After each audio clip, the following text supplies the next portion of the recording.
नमस्कार साथियों, स्वागत है आप सबका शिव सर पीसीएस क्लास पे। जैसा कि आप सबको मालूम है कि हमारे इस चैनल के माध्यम से विभिन्न परीक्षाओं की तैयारी करवाई जाती है। उसी क्रम में आपका लॉकडाउन प्रोग्राम के तहत जीएस का रिवीजन क्लास भी चलता है। तो चलिए हम देखते हैं कि आज के जीएस रिवीजन में हमारा कौन सा टॉपिक है। तो आप देख रहे हैं यहाँ कि जीव विज्ञान से संबंधित कुछ महत्वपूर्ण तथ्य यहाँ लिखा गया है, जो सभी तथ्य पॉइंट वाइज है और प्रत्येक पॉइंट से सीधे सीधे क्वेश्चन पूछ लिया जाता है। ठीक है, तो प्रत्येक पॉइंट्स को हम पढ़ेंगे आज, ठीक, और देखेंगे क्वेश्चन भी कहाँ कहाँ से कैसे पूछा जाता है भी आपको बताया जाएगा।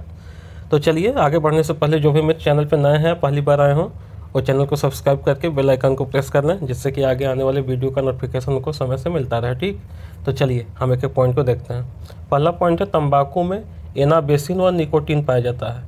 तो सीधे सीधे आपको क्वेश्चन यहीं से पूछ देता है, तंबाकू में क्या पाया जाता है? आप कहेंगे एनाबेसिन और निकोटीन, जो केंद्रीय तंत्रिका तंत्र में शिथिलता लाते हैं। ठीक है, चलिए आप आगे चलिए। अगला पॉइंट आपको क्या कह रहा है?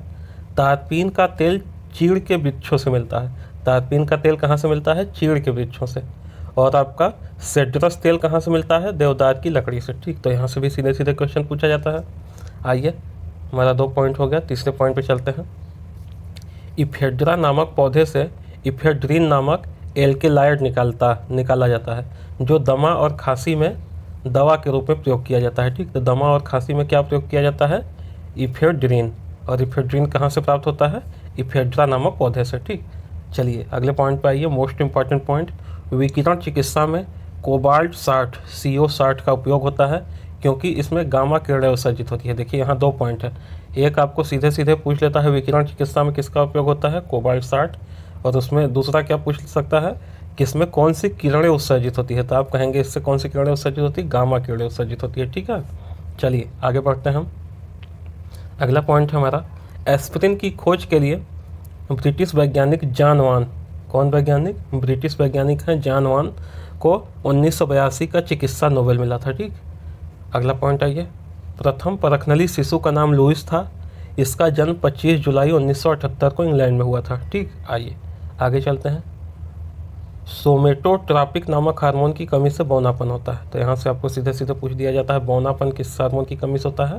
तो आपका सोमेटोट्रॉपिक नामक हार्मोन की कमी से होता है। ठीक, ऑक्सीजन की कमी से हाइपोकिज्मिया नामक रोग होता है। ठीक, हाइपोक्जिमा, इसको ऐसे पढ़िए, ऑक्सीजन की कमी से हाइपोक्जिमा नामक रोग हो जाता है। ठीक, आइए हम आगे चलते हैं। हीमोग्लोबिन को श्वसन वर्धक भी कहते हैं। तो हीमोग्लोबिन को आप और क्या नाम देते हैं? श्वसन वर्धक। ठीक, जीवधारियों को के लिए कम से कम 27 तत्वों की आवश्यकता होती है, जिसमें से 15 धातुएं होती हैं। ठीक, तो जो जीवधारी होते हैं उनको कम से कम 27 तत्व की आवश्यकता होती है, जिसमें 15 धातु की आवश्यकता होती है।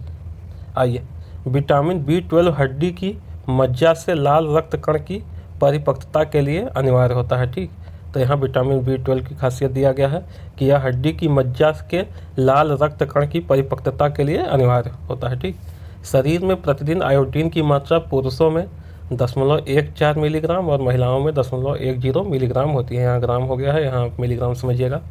ठीक, माइटोकॉन्ड्रिया में श्वसन के दौरान ऊर्जा निकलती है। ठीक, तो आपसे पूछा जाता है माइटोकॉन्ड्रिया में किस कार्य के दौरान ऊर्जा निकलती है? तो आप कहेंगे श्वसन के दौरान ऊर्जा निकलती है। ठीक, आइए अगला है हमारा, DNA आनुवंशिक गुणों को माता पिता से संतानों में पहुंचाते हैं। तो आनुवंशिक गुणों को माता पिता से संतानों में कौन पहुंचाता है? आप कहेंगे DNA। जबकि RNA का मुख्य कार्य प्रोटीन संश्लेषण है। यहाँ प्रोटी की जगह आप क्या समझेंगे? प्रोटीन संश्लेषण है। ठीक, चलिए अगले पॉइंट पे चलते हैं। जंतु अपना भोजन ग्लाइकोजन के रूप में तथा पौधे अपना भोजन स्टार्च के रूप में संचित करते हैं। भी इंपॉर्टेंट पॉइंट है। जंतु किस रूप में करते हैं भोजन को संश्लेषण? ग्लाइकोजन के रूप में। और पौधे किस में करते हैं? स्टार्च के रूप में संचित करेंगे। कवक और जीवाणु के अपघटक का काम करते हैं। ठीक, चलिए आगे चलते हैं।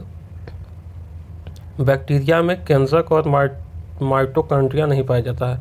तो बैक्टीरिया में ना ही केंद्रक पाया जाता है, ना ही माइटोकॉन्ड्रिया पाया जाता है। ठीक, हार्ट के रक्त पंप करने की क्षमता 4.5 लीटर प्रति मिनट है। हार्ट 1 मिनट में 4.5 लीटर रक्त को शुद्ध कर देता है। ठीक, चलिए आराम से बैठा व्यक्ति 15 बार सांस लेता है, जबकि नवजात शिशु 45 बार लेता है, और 5 साल का बच्चा कितना? 25 बार पर मिनट सांस लेता है। आइए आगे बढ़ते हैं हम। सभी पॉइंट्स काफ़ी इंपॉर्टेंट है, सीधे क्वेश्चन प्रत्येक पॉइंट से पूछ लिया जाता है, आप एक एक देख लीजिए।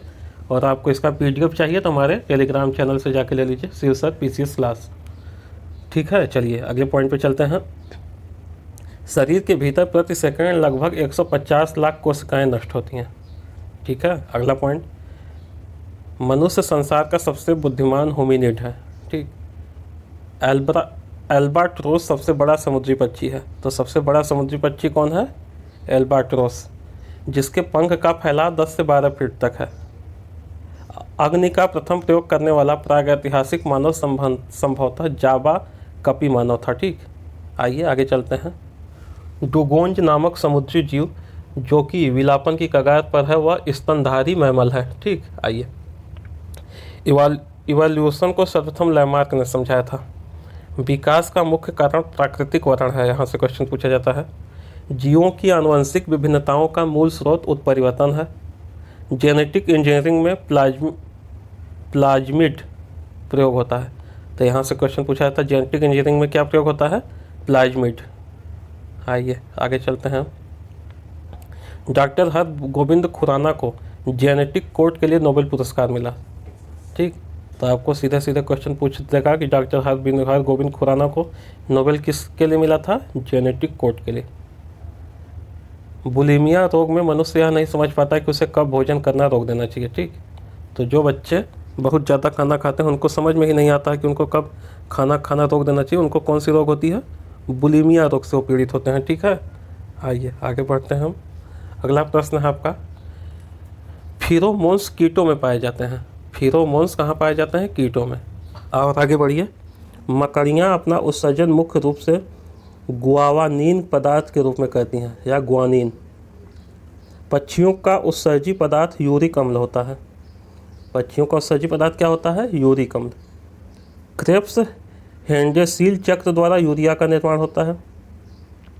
वृक्क का ग्लोमेरुसल भाग डाइलाइसिस का कार्य करता है। ठीक, दैनिक श्वास क्रियाएं मस्तिष्क की मेडुला ऑब्लांगेटा द्वारा नियंत्रित होती हैं। तो दैनिक श्वास क्रियाएं किसके द्वारा नियंत्रित होती है? मस्तिष्क की मेडुला ऑब्लांगेटा द्वारा। इंपॉर्टेंट टॉपिक है। श्वास का मापन स्पाइरोमीटर द्वारा किया जाता है। ठीक, 3F हार्मोन एड्रीनलिन को कहते हैं। आइए आगे बढ़ते हैं हम। थायरॉक्सिन सभी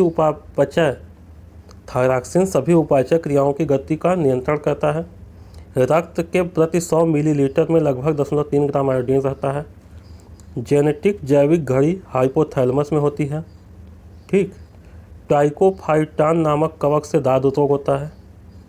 टीनिया कैपिटिस से गंजापन होता है। जिह्वा के किनारों पर खट्टा स्वाद मिलता है। जिह्वा के शीर्ष पर मीठापन, आधार पर कड़वापन मिलता है। ठीक, इसको देख लीजिएगा तीनों। जिह्वा की क्या खासियत होती है? किनारे पर खट्टा मिलेगा, शीर्ष पर मीठा मिलेगा और आधार पर कड़वापन। दूर की वस्तु को स्पष्ट दिखाई नहीं देना क्या कहलाता है? मायोपिया। और दूर की वस्तु आपको स्पष्ट नहीं दिखाई देती है, इसी को हम क्या कहते हैं? निकट दृष्टि दोष। तो निकट दृष्टि दोष को ही मायोपिया कहते हैं। पीले और दूर दृष्टि दोष को क्या कहते हैं? Hyper myopia. पीले हरे रंग वाली, ओके देखिए फिर से पढ़ते हैं इसको। पीले हरे रंग आँखों के लिए सबसे अधिक संवेदी होते हैं। तो आँखों के लिए सबसे संवेदी रंग क्या होता है? पीला और हरा। आइए आगे बढ़ते हैं। बिल्ली, कुत्ता, शेर आदि की आँखें टैपियम ल्यूसिडम के कारण रात में चमकती है। इंपॉर्टेंट पॉइंट, जिन भी जानवरों का आँख रात में चमकता है वो किस कारण? टैपियम ल्यूसिडम। ठीक, जिसमें मुख्यतः कौन कौन है? बिल्ली, कुत्ता और शेर। जन्म के लगभग 4 महीने बाद शिशु में अश्रु ग्रंथियाँ सक्रिय होती हैं। ठीक, आइए। आम बातचीत में ध्वनि तीव्रता 60 से 70 डेसिबल होती हैं। नेत्र की गति, इसको छोड़िए। WHO के अनुसार एक नगर के लिए सुरक्षित ध्वनि प्रदूषण कितना होता है? 45 dB। सेरेब्रल पाल्सी एक मस्तिष्क विकार है। सेरेब्रल पाल्सी क्या है? मस्तिष्क विकार है जो जनरली छोटे बच्चों में पाया जाता है। ठीक, एक तंत्रिका कोशिका की क्रियात्मक विभव +15 से +20 MB होता है। रुधिर जमने के लिए Ca++ खनिज की आवश्यकता होती है। ब्लड प्रेशर की खोज हेल्स ने की थी। बीटा ब्लॉकर एक ऐसी दवा है जिसका प्रयोग हार्ट अटैक व हाई ब्लड प्रेशर में किया जाता है। मनुष्य में कोहनी की संधि को हिंज संधि कहा जाता है। ठीक, आइए आगे बढ़ते हैं। कलाई की अस्थियाँ मेटाकार्पस कहलाती हैं। ठीक, बड़ी आंत में पाई जाने वाली रचना वर्मीफॉर्म अपेंडिक्स अवशेषी अंग है। यकृत में विटामिन ए, विटामिन डी, लोहा व तांबा संचित होता है। इंपॉर्टेंट है आपका, देखिए मोस्ट इम्पॉर्टेंट कह सकते हैं। यकृत में क्या क्या संचित रहता है? विटामिन ए, विटामिन डी, लोहा और तांबा। ठीक, आइए अगला पॉइंट पढ़ते हैं हम। यकृत में फाइब्रिनोजन तथा प्रोथ्रोम्बिन नामक प्रोटीन का संश्लेषण व संग्रह होता है। ठीक, मनुष्य में छोटी आंत की लंबाई 6 से 7 मीटर होती है। मैग्नीशियम किडनी में पथरी बनने से रोकता है। ठीक, तो यहाँ हम लोगों ने बायोलॉजी के कुछ महत्वपूर्ण पॉइंट्स को देखा जहाँ से क्वेश्चन बनाए जाने की ज़्यादा संभावना रहती है। तो इसको आप एक बार पढ़ लीजिएगा, और इसका PDF चाहिए तो हमारे टेलीग्राम चैनल शिवसर PCS क्लास, वहाँ पे जाके इसका PDF भी डाउनलोड कर सकते हैं। ठीक है, और देखिए यदि आप टेस्ट सीरीज ज्वाइन करना चाहते हैं, चाहे वो UP PCS 2020 का प्री का एग्ज़ाम हो, चाहे आपका खंड शिक्षा अधिकारी BEO हो, चाहे RO 2016 का प्री एग्ज़ाम हो, इन तीनों का टेस्ट सीरीज हमारे यहाँ चल रहा है। अगर आप किसी भी टेस्ट सीरीज के बारे में जानकारी लेना चाहते हैं तो दिए गए नंबर पर कॉल करके जानकारी ले लीजिए। ठीक है, तो चलिए मित्रों, आज के लिए बस इतना ही। मिलते हैं आप लोगों से अगले वीडियो में, तब तक के लिए धन्यवाद।